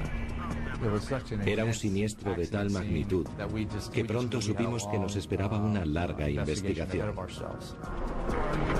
El impacto ha esparcido los restos del avión a una distancia de un radio de 1 kilómetro. Los servicios de emergencia y la Guardia Nacional movilizan cientos de efectivos. Registran metro a metro la zona que rodea los escombros del avión. Cualquier pieza, por pequeña que sea, puede resultar clave para averiguar la causa del accidente. El investigador Jim Walby lo tiene muy claro. Para entender cómo se destruyó el avión y comprender la interrelación entre las diversas piezas. Por eso resulta muy útil recomponer la estructura. Los investigadores entrevistan a los 4 pilotos para averiguar la causa de la pérdida de control que provocó el accidente. El capitán y los otros pilotos confirman que tras el fallo del motor número 2, se quedaron sin sistemas hidráulicos. El investigador Frank Hildrup se queda muy intrigado.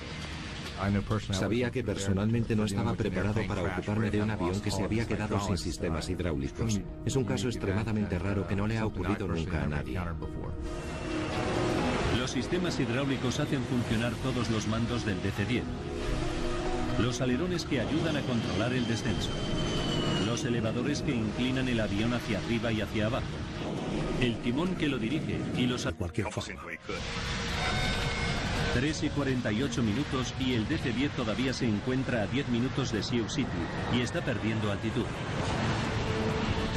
Llega la hora de enfrentarse a lo inimaginable. En unos minutos, los pilotos tendrán que aterrizar sin mandos con un avión de 165 toneladas. Las vidas de los 285 pasajeros están en sus manos.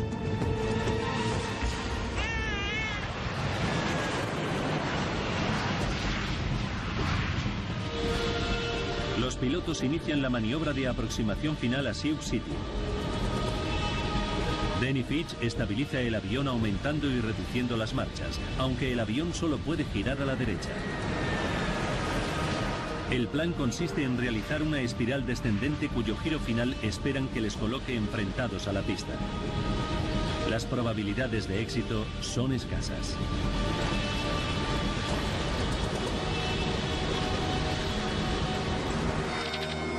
3 de la tarde y 50 minutos. La azafata Jan Brown-Lord imparte las instrucciones de seguridad finales. Tenía a los pasajeros en la palma de la mano. Se habría podido caer un alfiler. Jan presta especial atención a los 5 bebés que por su tamaño no disponen de asiento propio. Las instrucciones oficiales no son específicas, pero la norma vigente en ese momento en United Airlines es sujetar a los niños en el suelo durante el aterrizaje de emergencia. Jan se siente muy nerviosa al respecto, pero tiene que ceñirse a la normativa. Todavía se me pone la carne de gallina cuando pienso que tuve que decirle a los padres que pusieran a sus bebés en el suelo y los sujetasen. Cuando los pilotos se acercan a Sioux City, son conscientes de la responsabilidad que tienen entre manos. Dependían de mí 296 vidas, literalmente. Nunca me he sentido tan sobrecogido por una responsabilidad en mi vida. Como no tiene frenos, el DC-10 necesita una pista muy larga. Control de tráfico aéreo les asigna la pista 31, que mide 2.700 metros y es la más larga de Sioux City. 3 de la tarde, 52 minutos. Denny Fitch sitúa el avión en el último círculo de su espiral. Sabe que el avión averiado no podrá recuperar la altitud para intentarlo por segunda vez. Era la única oportunidad. Había que conseguirlo aquí y ahora. Cuando el avión finaliza su último giro, los pilotos contemplan aliviados pasajeros que ha apagado un motor, pero no menciona la pérdida de los mandos del avión. Sus palabras no tranquilizan a todos los pasajeros. Se notaba que las azafatas estaban muy tensas y te dabas cuenta de que las cosas no marchaban bien. El capitán sabe que se le está acabando el tiempo. El avión está cayendo 250 metros por minuto. Tiene que intentar un aterrizaje de emergencia antes de perder la altura necesaria. 3 y 22 minutos de la tarde. Control del tráfico aéreo informa a la tripulación de que la pista más cercana es la del pequeño aeropuerto regional de la ciudad de Sioux City, en Iowa. 3 y 25. La tranquila tarde del parque de bomberos de Sioux City está a punto de verse revolucionada. El jefe de bomberos, Robert Hamilton, recibe una alerta y sospecha que se trata de algo grave. Llevo mucho tiempo trabajando en esto y esas cosas las notas. Es como si tuvieras un sexto sentido. En pocos minutos las sospechas del jefe de bomberos se confirman. El vuelo United Airlines 232 se dirige directo a su ciudad. Envía 9 coches de bomberos a tomar posiciones junto a la pista de aterrizaje. Ahora el capitán Haynes tiene que averiguar cómo se las va a arreglar para aterrizar sin apenas mandos. Antes de poder trazar un plan, surge otro problema. El DC-10 empieza a ascender y descender al azar de forma cíclica e incontrolable. Para los pilotos es como volar en una montaña rusa celestial. No sabíamos cuánto tiempo más íbamos a poder mantener el avión en el aire. Debbie McKelvey nota el movimiento errático del avión y teme por su vida. Iba con mis hijos de 6 y 7 años y me puse a rezar. Pedí que si nos teníamos que morir fuese de forma rápida y sin dolor. 3 y 26 minutos. El capitán llama al sobrecargo a la cabina. Cuando abrí la puerta, noté que el ambiente que se respiraba era el de la peor crisis posible. El capitán le dijo a Jan que preparase a los pasajeros para un aterrizaje de emergencia. Cuando crucé la sección de primera clase, no me atreví a mirar a nadie a los ojos porque temía que leyeran el miedo en mi cara.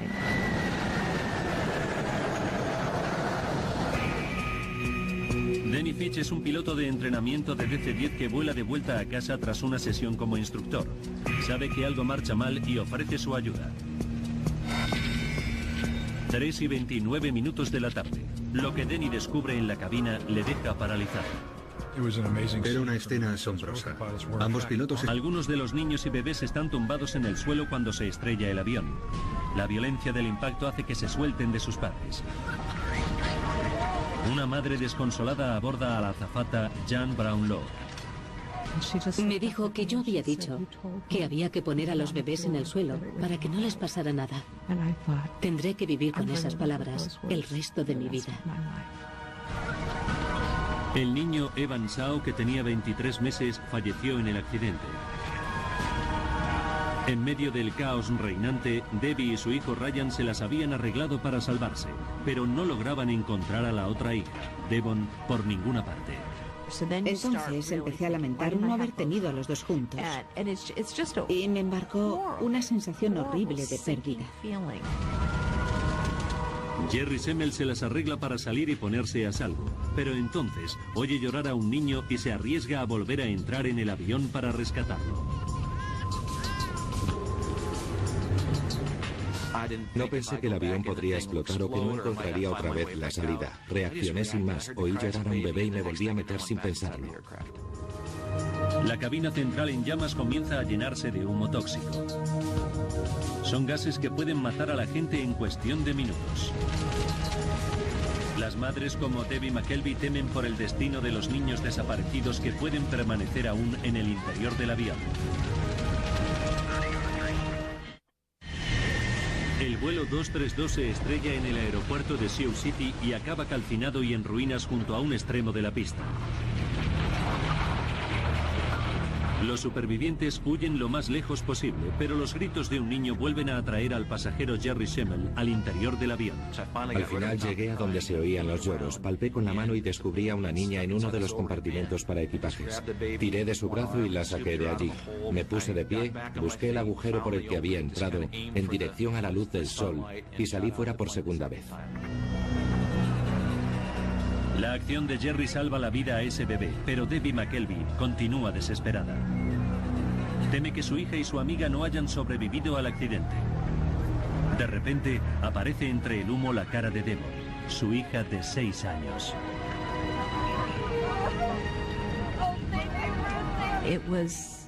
Cuando supe que estaba bien, me llevé la mayor alegría del mundo.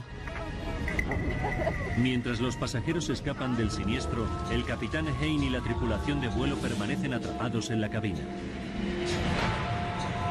El morro del avión se ha enterrado en la tierra blanda junto a la pista. Es el último sitio al que acuden los equipos de rescate. Tienen que usar una carretilla elevadora y equipo para cortar los hierros retorcidos. Servicio 17 años y 15.503 vuelos. La grieta alcanza los 13 milímetros de largo. El disco de la turbina defectuoso ya no puede soportar más la presión de la rotación y se parte en dos. Los daños provocan que el DC-10 sea prácticamente incontrolable. Durante los 40 minutos siguientes, los pilotos luchan por mantener el avión en el aire.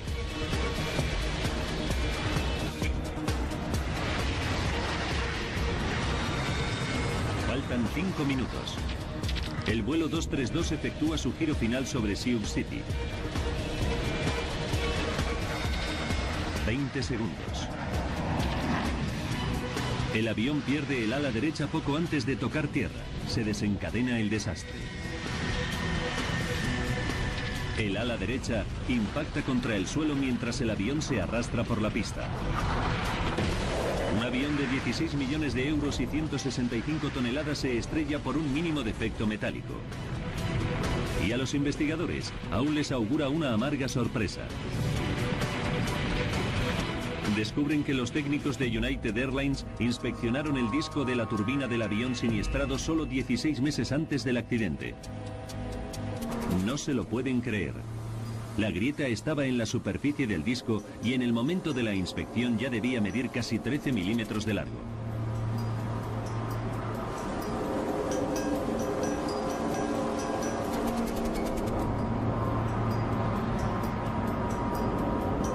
El disco había sido inspeccionado antes del accidente. Se tenía que haber detectado la grieta entonces porque tenía un tamaño considerable, pero no se detectó. El informe del Consejo de Transportes determinó que la grieta no se detectó debido a un error humano. El informe declaraba que United Airlines había seguido la normativa en materia de inspección y cumplía con todas las regulaciones del sector. Y citaba el factor humano como un problema de la inspección de motores extensible a toda la industria aeronáutica. A consecuencia del desastre de Sioux City, la Autoridad Federal de Aviación mejoró los procedimientos de inspección de motores. También exigió que se realizaran cambios en los sistemas hidráulicos del DC-10. Se obligó a las líneas aéreas a añadir válvulas de cierre para limitar la cantidad de fluidos que se podían perder a causa de una rotura.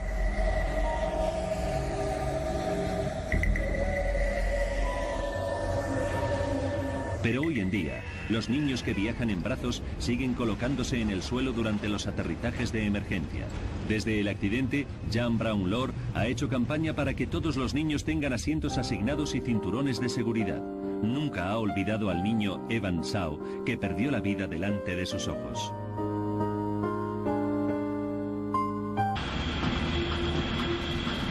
Debbie McKelvey embarca con su amiga y sus 2 hijos. El número de niños a bordo es desacostumbradamente elevado, 52 en total, a causa de la promoción del Día del Niño. La azafata Jan Brown Lord sabe que cuantos más niños haya a bordo, más trabajo tendrán durante el vuelo. Tras 4 días volando, Jan tiene ganas de volver a su casa en Chicago. Recuerdo que me quedaba la energía justa para terminar ese vuelo y volver a casa a recargar las pilas para el siguiente.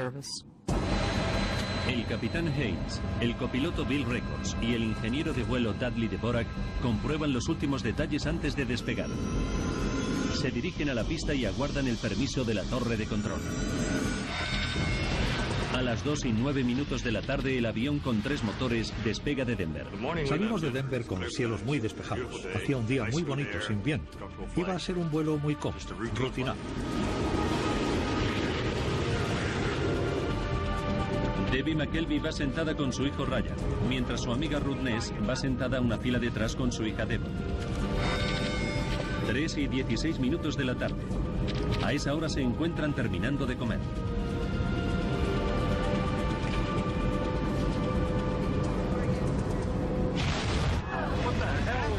De repente, una violenta explosión sacude el avión. Lo primero que pensé fue que había explotado una bomba, que alguien había colocado una bomba, que la habían detonado y que estábamos cayendo. La única forma de explicar lo que se me ocurre es que fue como si condujeras por la autopista y chocases con un bache. Jan Brown Lord teme que se trate de una brecha en el fuselaje. Instintivamente me senté en el suelo y me agarré fuerte, porque sabía que si se producía una descompresión, lo que no estaba sujeto saldría volando. Dentro del avión no existe ninguna señal de daños visibles, pero en la cabina el capitán revisa los instrumentos de vuelo y enseguida descubre que el motor número 2 está averiado. Nunca me había quedado sin un motor en pleno vuelo. Me había ocurrido con un simulador, pero nunca volando. Pero esta vez está pasando de verdad. 3:17 p.m. La prioridad del capitán es apagar el motor problemático. No está demasiado preocupado. El DC-10 puede volar cómodamente con los otros 2 motores que lleva montados en las alas. Haynes inicia el proceso necesario para apagar el motor cortando el suministro de combustible y la transmisión al motor número 2. Una vez apagado el motor, el ingeniero de vuelo Dudley Dvorak descubre otro fallo. Dios, hemos perdido todos los sistemas hidráulicos. Los instrumentos le indican que los 3 sistemas hidráulicos del avión están vacíos, cuadrados. Localizar un disco de ventilador en una zona tan grande como esa era como buscar una aguja en un pajar. Los investigadores hacen todo lo posible por encontrarlo. Rastrean la zona con 3 helicópteros, pero los maizales de 3 metros de alto ocultan todo lo que hay en el suelo. Incluso despliegan cámaras de rayos infrarrojos para tratar de buscarlo.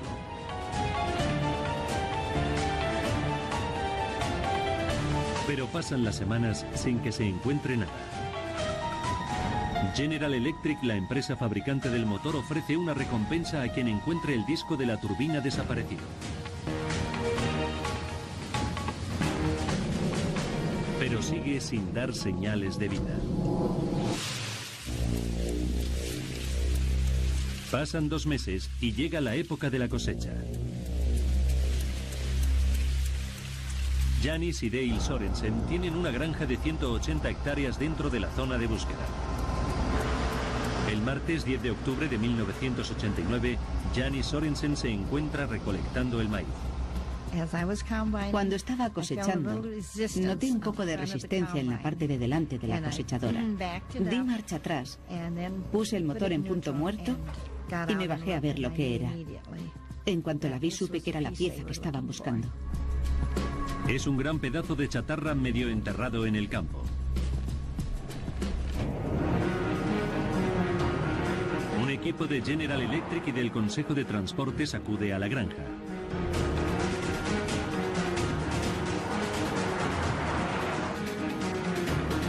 Dale y Janis les ayudan a desenterrar la pieza. Estas son imágenes del vídeo casero que rodaron los propios Sorensen sobre su hallazgo. Tenía una pala pequeña y fui a buscar el tractor. Le puse una cadena alrededor y la levanté. Después la llevamos al corral de los pavos, que estaba cerca. Allí había agua caliente, así que la lavamos hasta que quedó reluciente. Los investigadores enseguida confirman que se trata de la pieza de la turbina del avión siniestrado. Después hallan otra pieza cerca de allí. Juntas bastan para recomponer el disco de la turbina completo. Janis Sorensen se entera de que su descubrimiento puede encerrar la clave de la causa del desastre. Me emocioné mucho. Incluso solté alguna lágrima. Fue una mezcla de ilusión por el hallazgo y de lástima por la gente que había muerto. Janis y su marido recogen la recompensa de 100.000 euros que ofrecía General Electric y luego la donan a la caridad.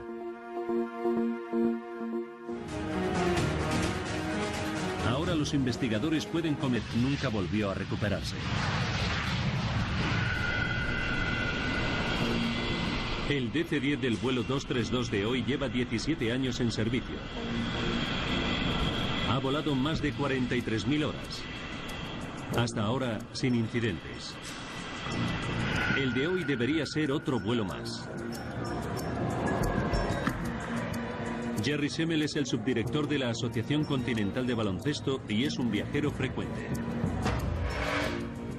Nunca me ponía nervioso ir en avión, siempre disfrutaba de los vuelos. La primera vez que fui en avión tenía 18 años y siempre me gustó. Jerry vuela a Columbus con su jefe y gran amigo Jay Ransdell en viaje de negocios. Su vuelo original ha sido cancelado y Jay ha obtenido plaza en el siguiente vuelo. Pero Jerry no ha encontrado otro asiento libre. Jay decide quedarse con su amigo y esperar al siguiente vuelo juntos. No le di demasiada importancia, pensé que era todo un detalle. Me acuerdo que pensé que yo habría hecho lo mismo por él.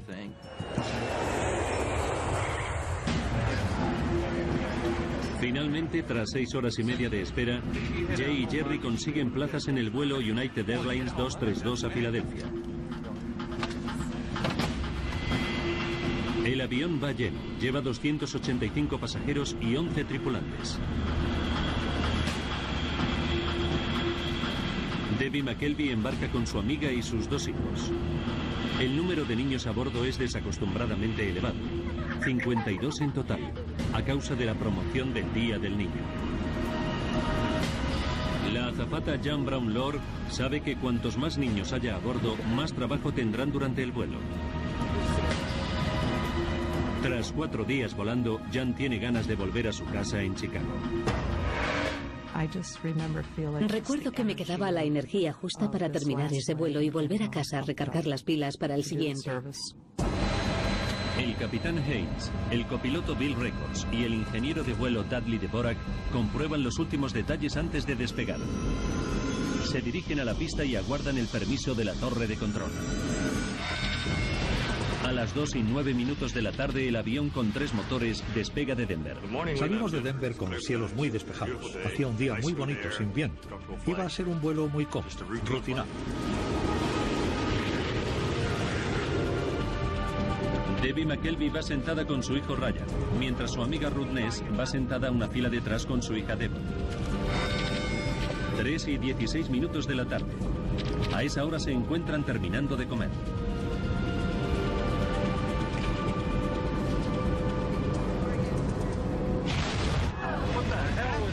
De repente, una violenta explosión sacude el avión. Aurora. La sección principal del fuselaje se arrastra por la pista un trecho más, se da la vuelta y se queda parada en un extremo del aeropuerto.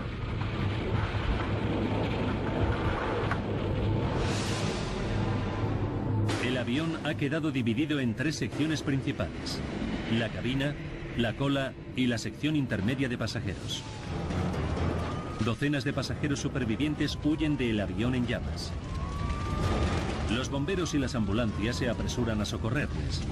Los equipos de rescate se enfrentan a un espectáculo dantesco de muertos y heridos.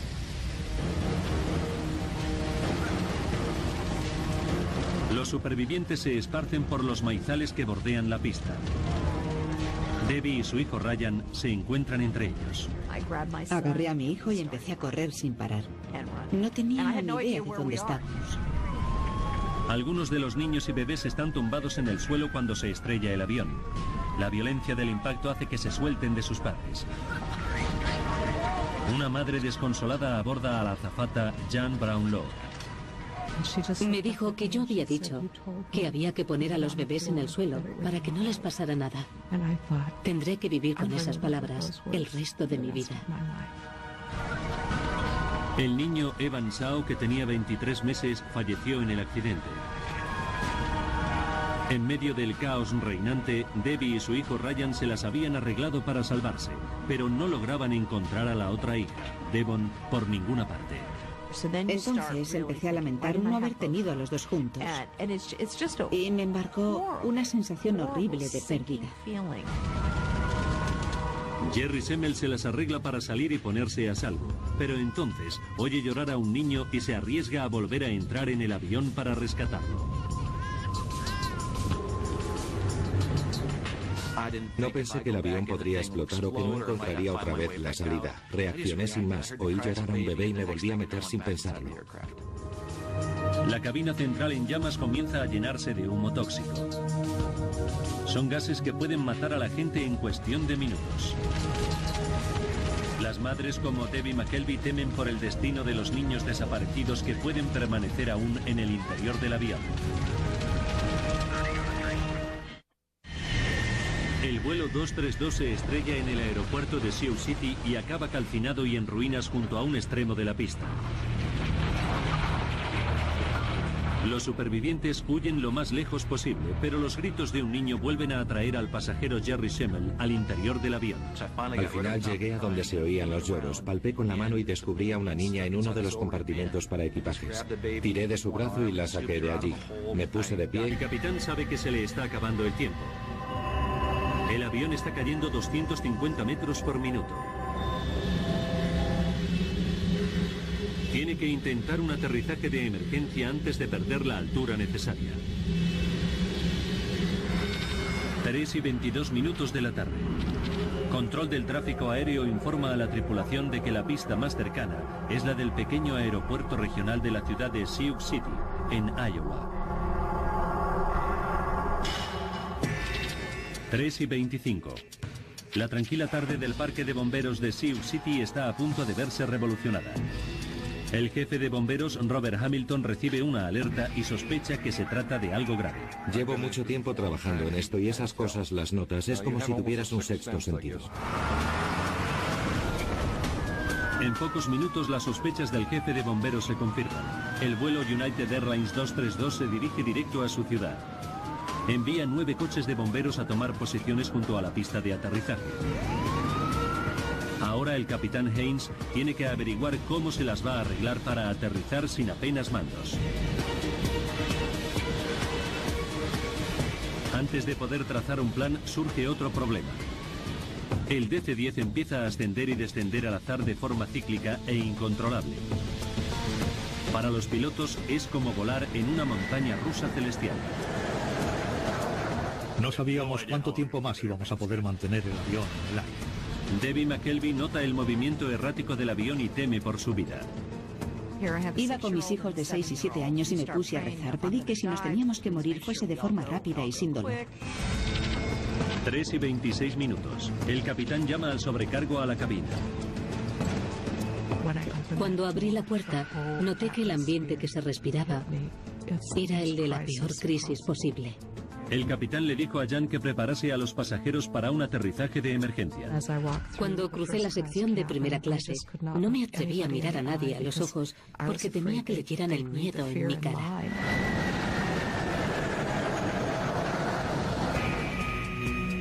Denny Fitch es un piloto de entrenamiento de DC-10 que vuela de vuelta a casa tras una sesión como instructor. Sabe que algo marcha mal y ofrece su ayuda.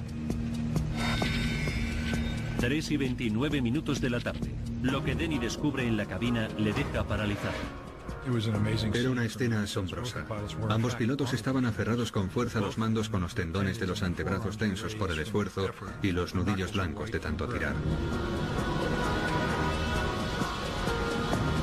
Como piloto de entrenamiento experto, Denny Fitch está preparado para cualquier emergencia, pero nunca se ha enfrentado a nada semejante. Me quedé de piedra, porque nunca había visto nada igual. Hacia la derecha era una sensación muy poco habitual. 3 y 18 minutos de la tarde. El ala izquierda está tan levantada que el avión vuela totalmente escorado. El piloto sabe que es cuestión de segundos que vuelque y pierda el control. Solo le queda recurrir a un viejo truco. Si falla, será el final del avión. Disminuí el impulso de un motor y aceleré el otro a toda marcha para ver si ayudaba. En una apuesta desesperada por estabilizar el aparato, Haynes trata de ajustar la potencia relativa de los dos motores que le quedan. Cuando el motor derecho marcha a más velocidad, el avión se escora a la izquierda y viceversa.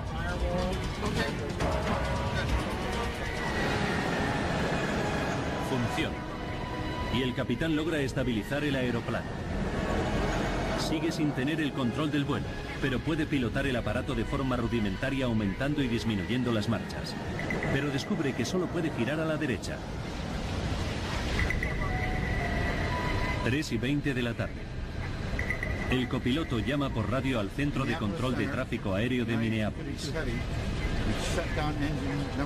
Informa de la pérdida de los controles de vuelo y solicita un plan de vuelo hasta el aeropuerto más cercano. Los pilotos no tienen ni idea de cómo van a aterrizar con el avión averiado. Señoras y señores, les habla el capitán.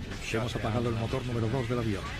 El capitán le cuenta a los pasajeros que ha apagado un motor, pero no menciona la pérdida de los mandos del avión. Sus palabras no tranquilizan a todos los pasajeros.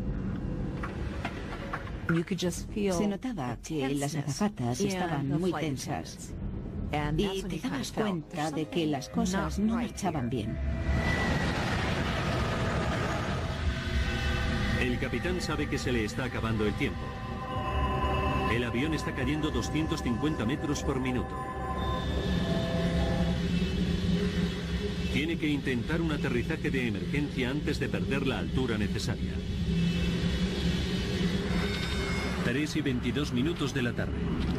Control del tráfico aéreo informa a la tripulación de que la pista más cercana es la del pequeño aeropuerto regional de la ciudad de Sioux City, en Iowa. 3 y 25. La tranquila tarde del parque de bomberos de Sioux City está a punto de verse revolucionada. El jefe de bomberos, Robert Hamilton, recibe una alerta y sospecha que se trata de algo grave. Llevo mucho tiempo trabajando en esto y esas cosas las notas. Es como si tuvieras un sexto sentido. En pocos minutos las sospechas del jefe de bomberos se confirman. El vuelo United Airlines 232 se dirige directo a su ciudad. Envía 9 coches de bomberos a tomar posiciones junto